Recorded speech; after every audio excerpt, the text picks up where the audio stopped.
You go on to the next.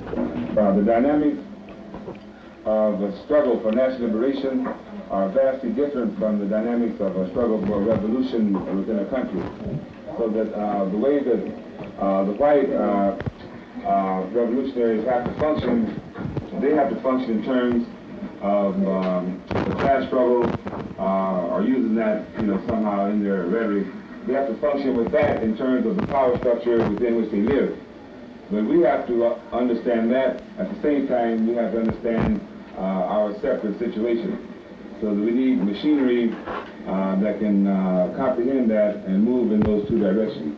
This is the thinking behind the coalition that we made with the Freedom Party. We found that the analysis is correct enough to allow some concrete action to take place.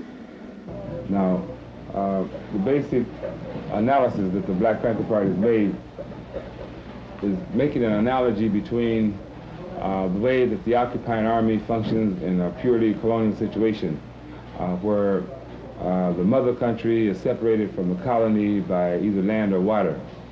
Now, it was very difficult at first to apply this colonial analogy to this domestic colonial situation, because the lines of conflict,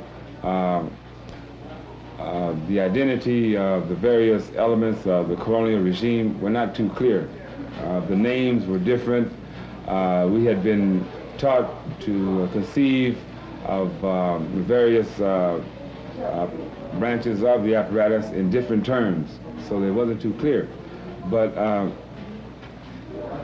when Huey Newton studied the works of Frantz Fanon, see, after having studied the works of Marx, Lenin, and Mao, and other revolutionaries, it was not until studying the works of Frantz Fanon and studying the Algerian situation that he was able to clearly identify the local police departments as the counterpart to the occupying army of the French.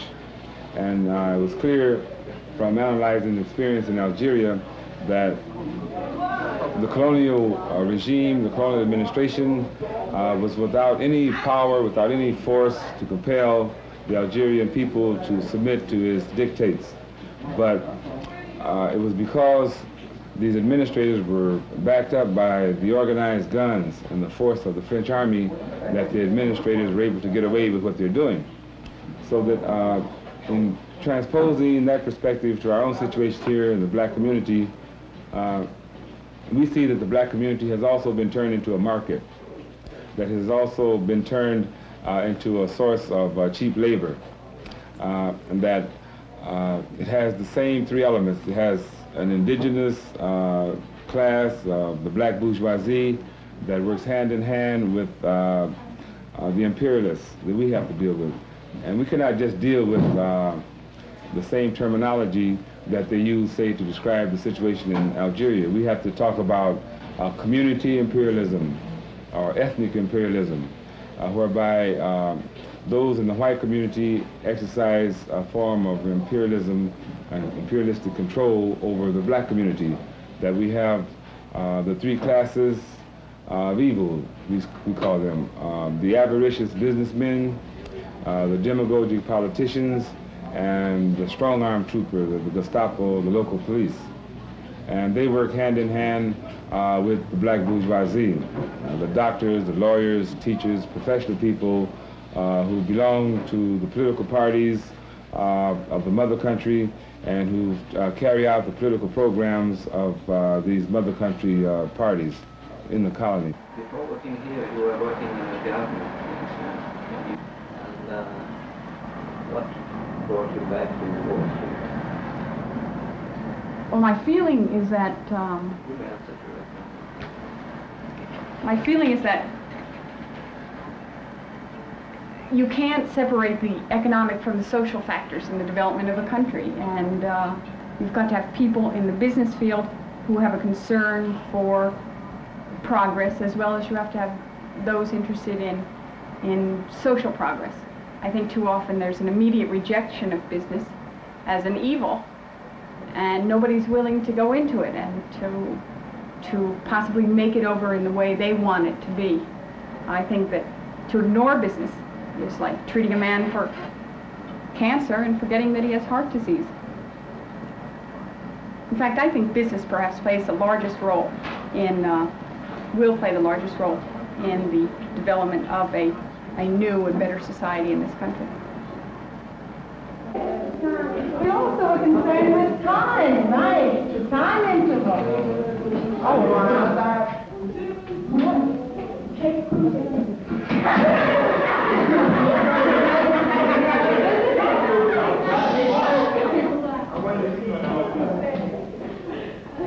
Who is he? Okay. I'm a woman.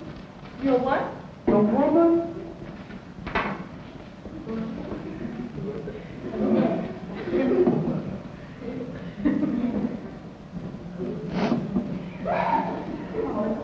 I work on Wall Street, lending money. There were people lend money to make money. I'm 30 years old.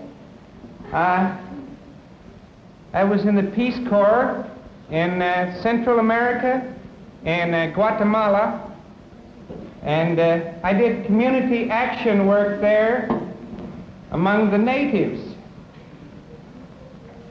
I think you should walk and, be a monk student. Okay, go on.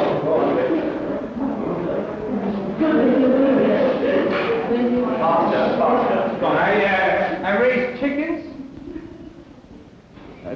teach child care, cooking. Now, what brought me back to the United States, what brought me back to America from Central America was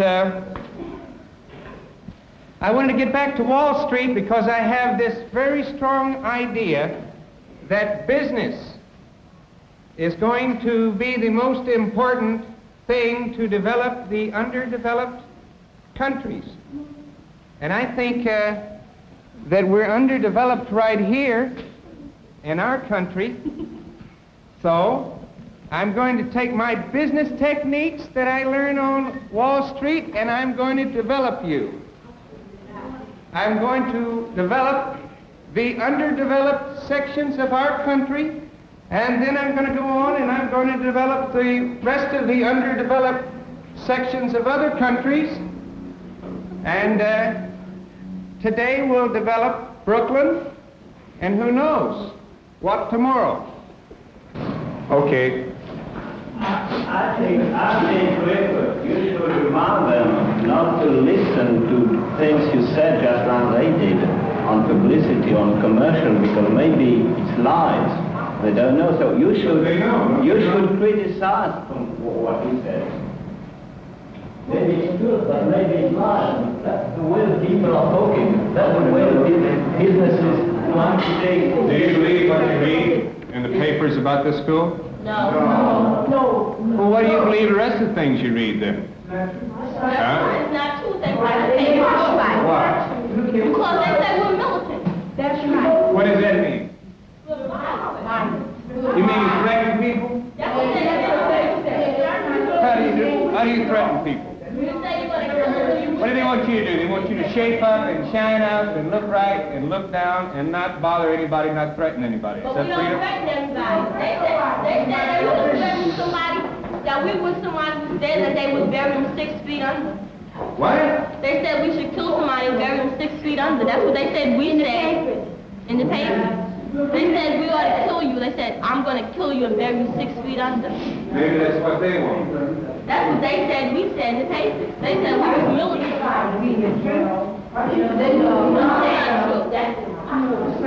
That's an illusion for the moment. Everybody said water rights. I think we need time. What do you think this symbolizes? What do you think this symbolizes, this outfit? This uniform? Do you know what this is? What is it? Huh? Well, what does that symbolize? Slavery. Yeah, well, people are still wearing this uniform today, aren't they? Huh? No. They don't? You can tell, then you can tell by the sound of their voice, right? Right.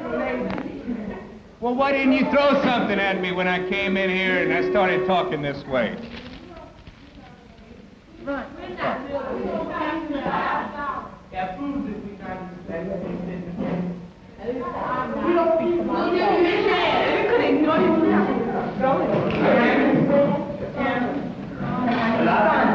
What the papers are trying to do is trying to make the other people of the community think that we're militant, so then that they'll oppose the decentralization and come to Shanker's side. But we're not militant.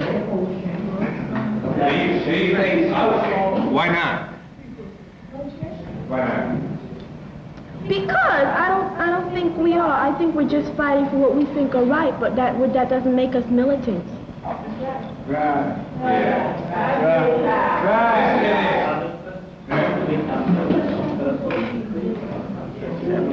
Right. You see? So remember just what I'm doing here. You know what they're doing?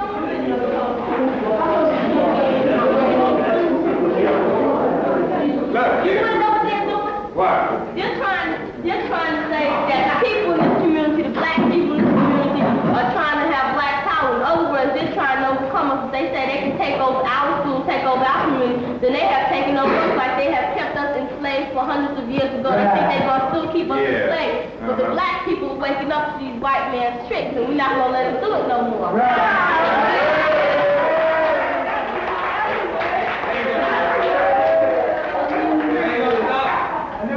What? How you gonna stop? By keeping our schools open. Right. See, they're trying to say, well, if junior high 2271 can be open, they must be pretty strong. Because they say Shanker's the big boss and nobody can overrule Shanker, but I see our schools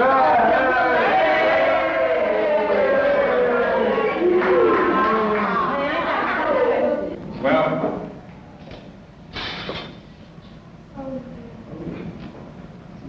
that's business. If they say New York is an apple, that's what keeps the apple up, don't it?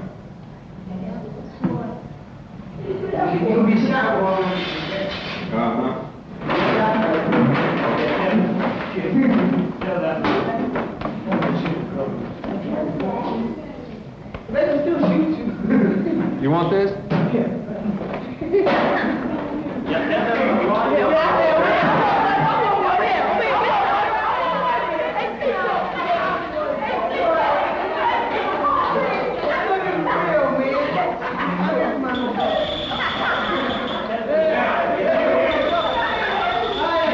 Somebody come in with a funny-looking stiff suit and with that funny, high woman's voice trying to put you back on the plantation. On business. I think, yeah, it's always business. Good business is business. Business is making money, and more money makes business, and business makes more money. You got it? Somebody comes here again. If somebody comes here, yeah. You make sure. I think they will. I don't think I have to worry about it. Okay. Hey, I'm going to come in here a minute talking about business and talking sweet talk and talking tricks. And when I do, we'll just see what your answer is. Okay?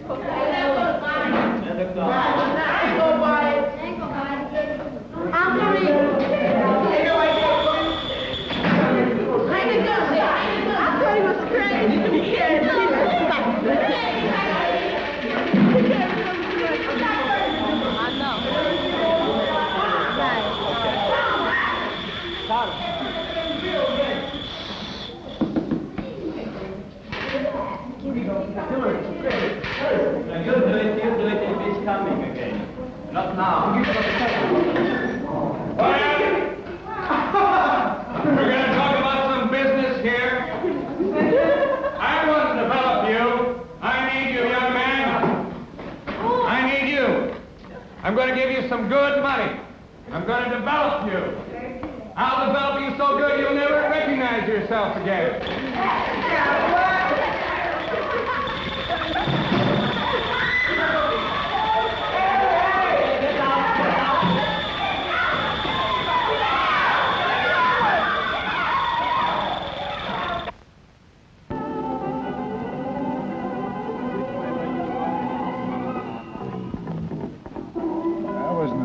clearly summarize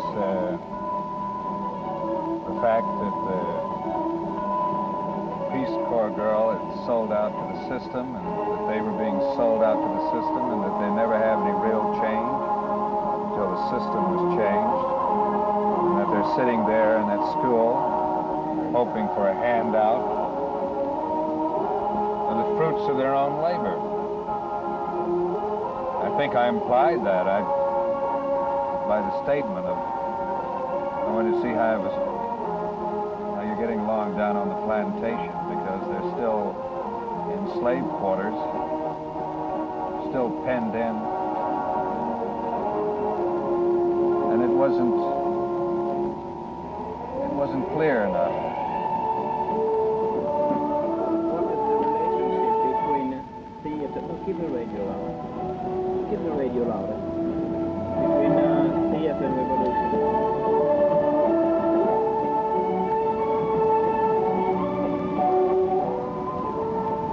Revolution is made with all kinds of weapons. What are the weapons of theater? Theory and to show the transactions that go on between men, to strip away sentimentality, to show it in an alienated form exactly what happens without a bunch of cant and slop and stuff they call entertainment, which is just a kind of a pipe dream.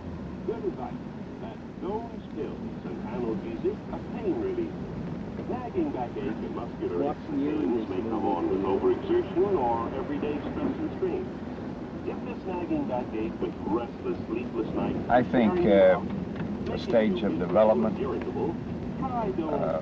a human being, putting it on the line for the revolution. I think that's habit-forming drug, but a well-known standard remedy used successfully. You can do it in characters, but in a situation like this, you do it as yourself. You make your own statement. This is Frank Field. Hello, New York! New York, wake up, you fuckers!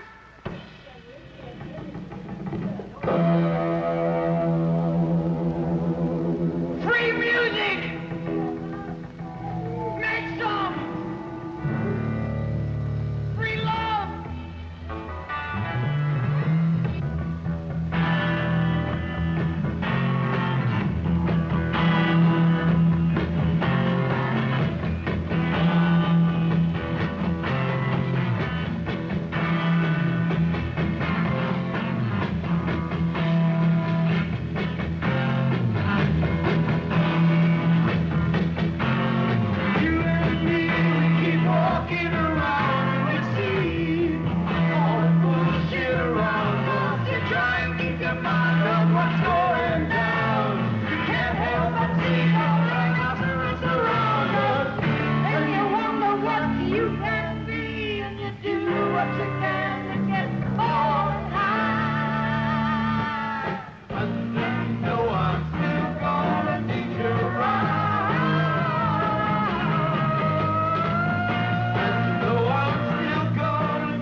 Everybody else go off the roof. Let them off. Let them off. Put her out. I don't mind. It sounds nice. Believe me, it's a good change. But the city can't stand it. I can't either. Let everybody go. Make sure that they stop the music. They don't continue the music. Lock them up. So. Just stop the music. That's what they want. They want to stop the music. Put them in a back seat. Fire superior works. Fire superior works.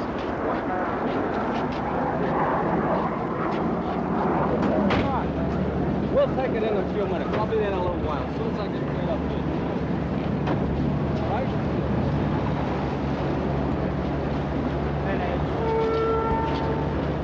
Huh? Who dropped this equipment up? Please.